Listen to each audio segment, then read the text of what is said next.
Alright, what's going on YouTube? We are back with some more Baldur's Gate 3 mod videos. I apologize for the brief hiatus in terms of uploads. I've just been working on some other things, but hopefully you guys enjoy the uploads coming out. I'm going to try and do something here in the next couple of days, but I don't want to jinx myself. But anyway, that's not what we're here for. Today we're going to be taking a look at another anime-themed subclass and mod class called Saber. This is from Fate. Very popular anime series, visual novel, has lots of games and stuff too. It's something I haven't watched as of yet because I don't know exactly where to start because there's so many iterations of Fate, but it is something that's on my list of things to watch. But in any case, we're taking a look at the Saber class. Individuals in class are agile, powerful melee warriors skilled in swordsmanship, excelling in all combat aspects. They specialize in devastating burst attacks and possess strong resistance to magic. Now their class feature is Factor of the Dragon. Inherent element of the red dragon grants high magic resistance. Cantrips against you have no effect.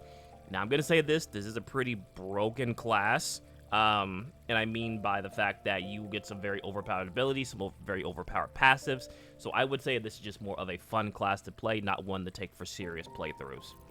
At level 1, you get to choose your fighting style. You start off with a great sword, so I would recommend go with great weapon fighting. Of course, you can play how you like and choose different weapons, or different fighting styles. You have two subclasses, both Radiant and Altar. I'm going to be covering the Radiant subclass in this video, and then tomorrow I'm going to have a video up of the Altar, so that way you guys can see both aspects of it. Abilities, it's split, honestly, kind of weird. The recommended was Strength 16, Constitution 14, Intelligence 14, Wisdom, and Charisma 14. It's a bit of a weird split because I think you get more allocated points with this modded subclass, so just be aware of that whenever picking through which abilities you want. I would say probably Strength and Intelligence, Strength and Wisdom are pretty good, or Strength and Charisma. Dexterity if you just want a little bit more of higher initiative, and a little bit more armor class if you like, but you also specialize in heavy armor, so it's kind of up to you how you want to play this class. But anyway, this is what you get for level 1. And then you also have a new toggle ability. This is called Sheath Unsheath. Also, it's a weapon between a glowing and invisible state. Release and Berry of the Wind King triggers an explosion that deals 3 meters, that deals 2d thunder damage, and knocks back up to 2 meters and grants the owner Wings of the Wind. So Wings of the Wind, jumping along requires a bonus action. Depending on whether the weapon is now glowing or visible, allows it to use certain actions. So this comes from the weapon itself, which is Excalibur. This is the passive that we get from it. The weapon is glowing, deals additional 1-6 radiant damage, and ignores immunity to radiant damage. Barrier of the Wind King. The weapon is surrounded by invisible air that enhances the wielder's mobility. It's a weapon enhancement of +3, grants resistance to radiant damage. It also gives you +4 to persuasion. You also get, like I mentioned earlier, the Sheath and Unsheath action, which simply looks like this. And so now your weapon is invisible. And now you can use the other passive that we have here. The other ability called Wind Rush, which takes an action and a bonus action. On impact, Barrier of the Wind detonates in a burst of frenzied air, dealing 2d thunder damage in a 3-meter radius, hurling enemies back by 2 meters and cloaking you in the Wings of the Wind. So there you see that. And then you have the Wings of the Wind, which means jumping no longer requires a bonus action. So it lasts for 1 turn. So essentially what you can do is you can use that ability, attack, and then your weapon goes back into its glowing state. As you can see on the back here.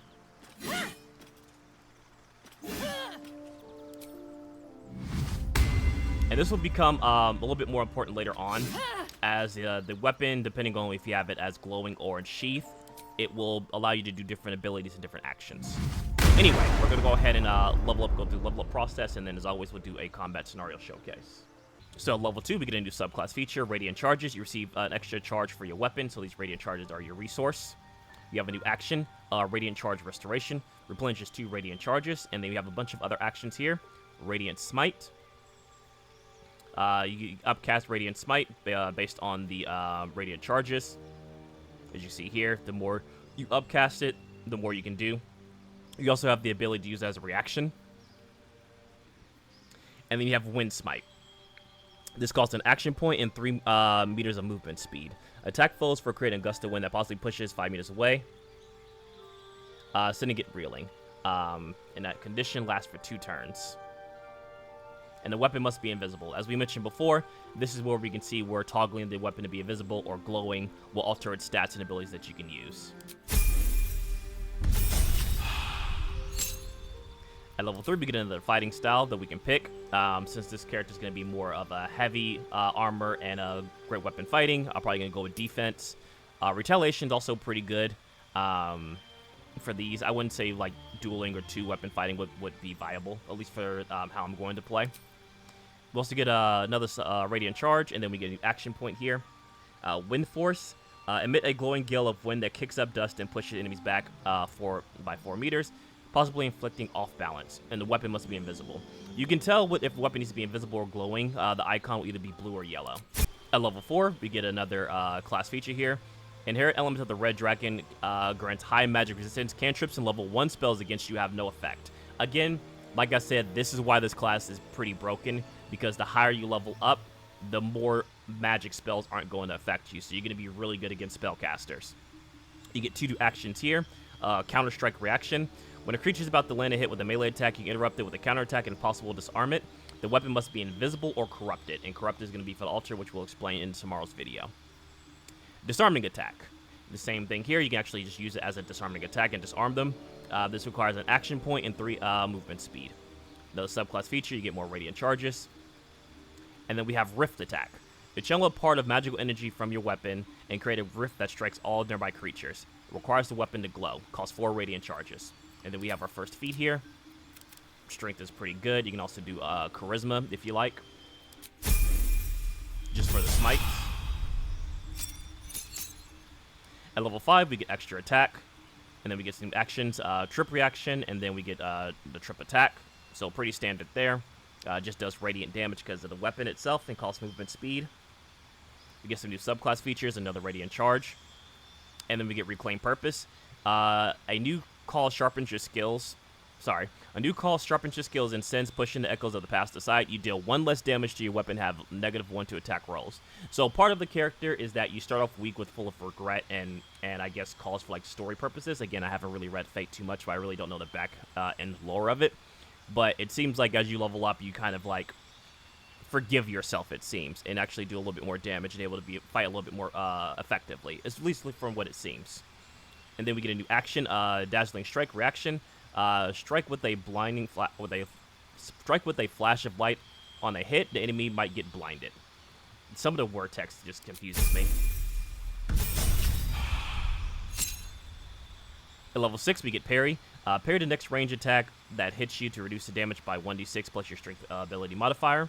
We get some more radiant charges. We get a new action, radiant charge restoration, which allows you to replenish 3 radiant charges. I believe this is going to be every short rest, but we'll take a look at that after the level up process. At level 7, we get another reaction point. We get some more radiant charges. And then we get the aftershock attack. Direct a great amount of magical energy through your weapon at the target, dealing full damage. Excess energy erupts outward, dealing 4 to 34 radiant damage to everyone in 6 meters. This requires your weapon to glow and costs 8 radiant charges.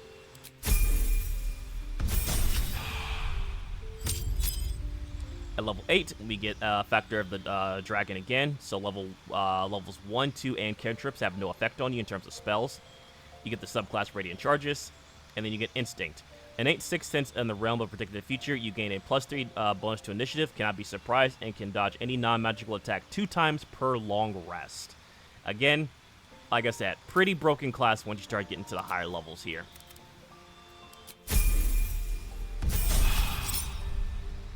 At level 9, we get improved critical hit, which lowers the roll that we need to get a critical hit that can stack. We get some more Radiant Charges. And then we get Radiant Smite, which is just basically an upgraded version of our regular Smite. Does not expend Radiant Charges on miss, requires a weapon to glow. We have that in the reaction form as well. At level 10, we get some more Radiant Charges. True King. You have made peace with your past. Your newfound clarity inspires those around you. You have an advantage on persuasion checks. And then we have the action Promise of the Ever King. Concentrate an incredible amount of energy into your weapon and unleash a sky-piercing beam of light. Everyone caught in the beam of light embraced with a sense of peace and hope. So, this can help your allies, but I'm not sure if it can hurt them. We'll test it out here in a second. But it seems that you get 5 turns. Beacon of Hope has advantage on wisdom saving throws and death saving throws and regains maximum hit points possible when healed.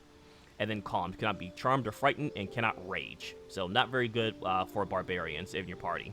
But that also requires your weapon to glow and requires 12 Radiant Charges. At level 11, we get another passive fighting style. At this point, we're just going to go with Retaliation. We get some more Radiant Charges.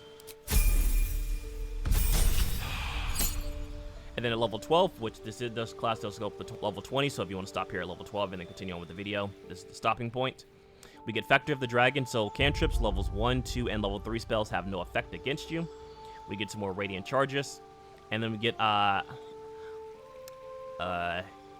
Avalon, I think is how you pronounce that. Avalon. Avalon heals you 2 to 16 points at the beginning of every turn. You cannot be charmed or frightened. Incoming damage is reduced by 2. Very, very strong ability. And here we're just going to start bumping up our charisma because we really don't need to take the alert feat. I mean, you can if you want a little bit more bonus to initiative to always basically go on first, but it's not really needed. At level 13, we get some more Radiant Charges, and we get Blinding Radiance. Each melee hit blinds the target unless a Constitution saving throw is made.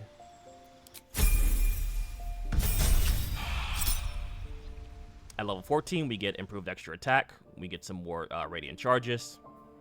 We get increase to our Radiant Charge Restoration. And then our Radiant Smite damage increases from 26 to 152. So, again, very broken class, especially at, like, past the level 12 mark. Level 15, we get a Reaction Point and some more Radiant Charges. At level 16, we get another increase of the Factor of the Dragon, so now up to level 4 spells have no effect against you. Radiant Charges are +1, and then we get another feat ability here. Again, I was going to keep bumping up Charisma to help with our smites. At level 17, we get a Radiant Charge, and we get increased to our Instinct, which basically gives us a +5 to initiative, and we can dodge non-magical attacks 4 times per long rest. So this is why I say we really don't need Alert, because we already get that buff from Instinct. At level 18, we can choose another fighting style. Again, it's not really much to choose from unless you want to dabble with 2-weapon fighting. We also get some more Radiant Charges. At level 19, we get some more Radiant Charges, and we get Avalon, the Ever-Distant Utopia. It heals for 4 to 32 points of damage at the beginning of your turn. You still can't be charmed, and all incoming damage is reduced by 3. And then finally, at level 20, we just get some more Radiant Charges, and we get one more feat that we can use. At this point, if you want to bump up your Charisma to 20, if you're not going to be using items, that's also a good choice. Tough is also good if you want some additional hit points. Savage Attacker is always really strong, just giving you a chance to do more damage. So, alright, so as I mentioned before, the attacks here, depending on your weapon's invisible or glowing, you can tell and see what you need to have with your weapon in order to use certain attacks. So, for example, if you wanted to use Radiant Smite, your weapon has to glow. As you can see there, my weapon is glowing. Each one does use more Radiant Charges, so...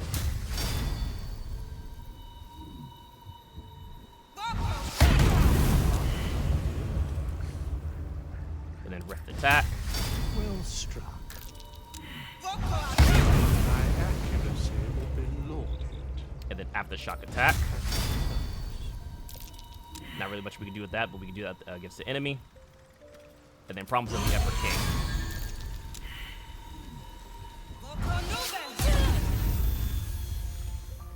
Leaves a streak of Holy Fire on the ground. So we can do a recharge here. And these do charge on long rest, so instead of short rest, so just be aware of that. And of course, if our weapon is invisible, we have access to other attacks, such as Wind Smite. Considered this is a waste of mortal. Now, luckily, this doesn't cause any charges. There's like a gust of wind. Pretty cool. And then we have Wind Force.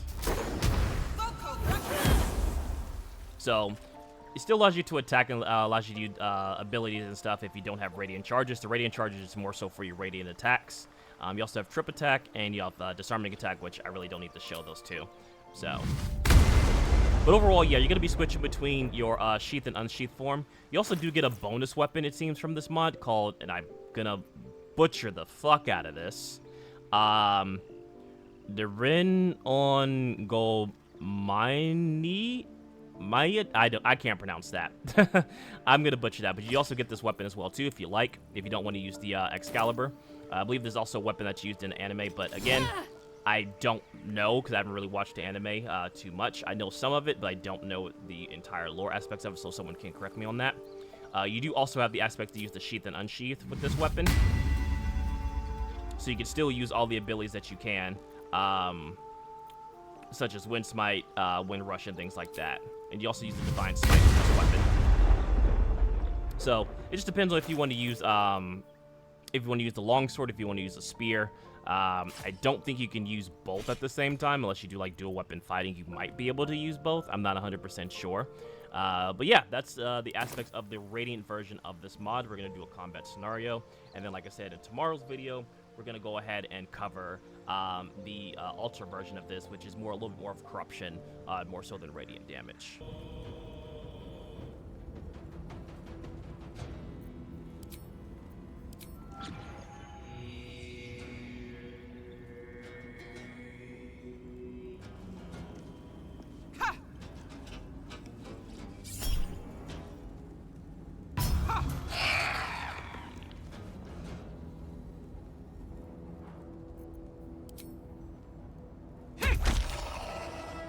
These boots have seen everything.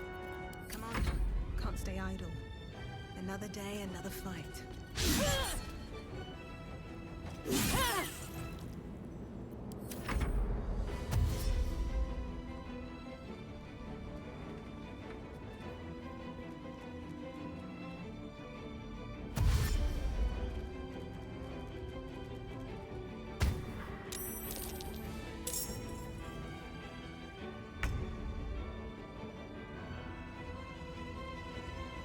You've made a grave mistake.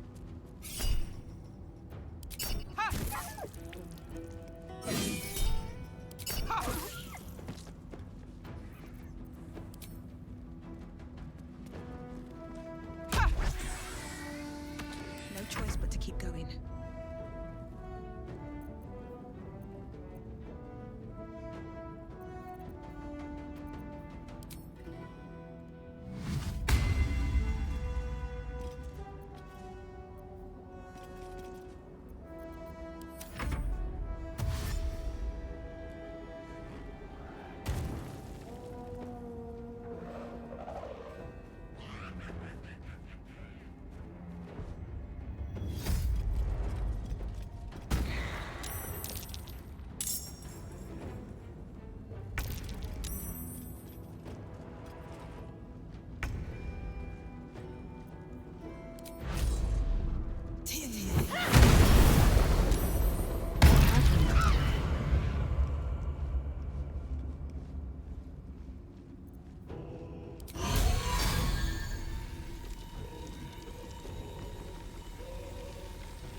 Have to keep going.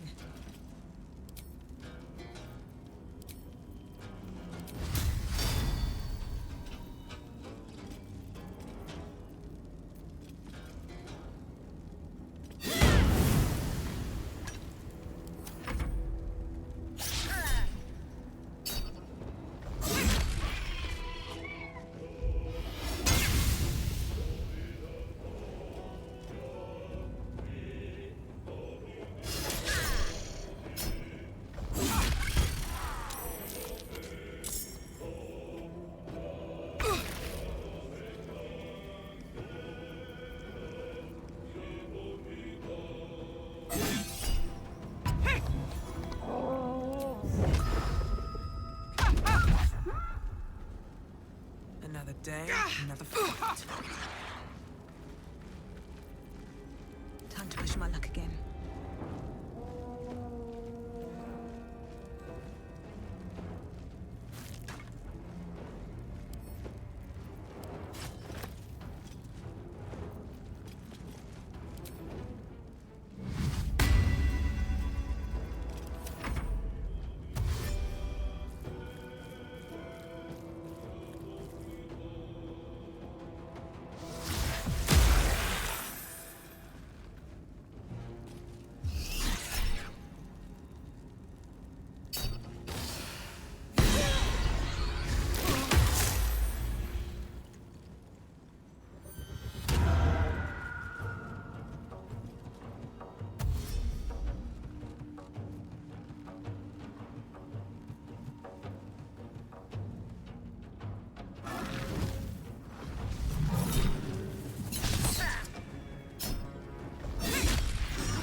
Blood follows me everywhere.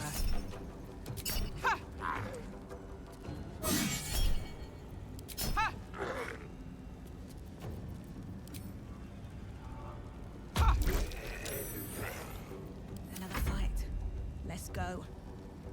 What do I have to lose?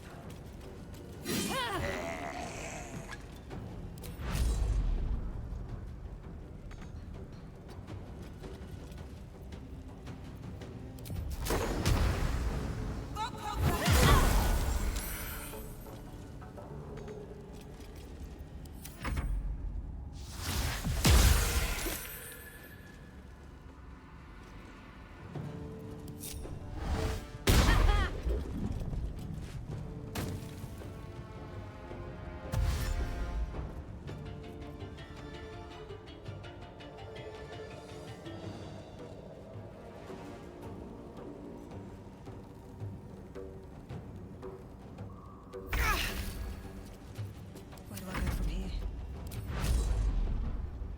Think you can take me on? Tim.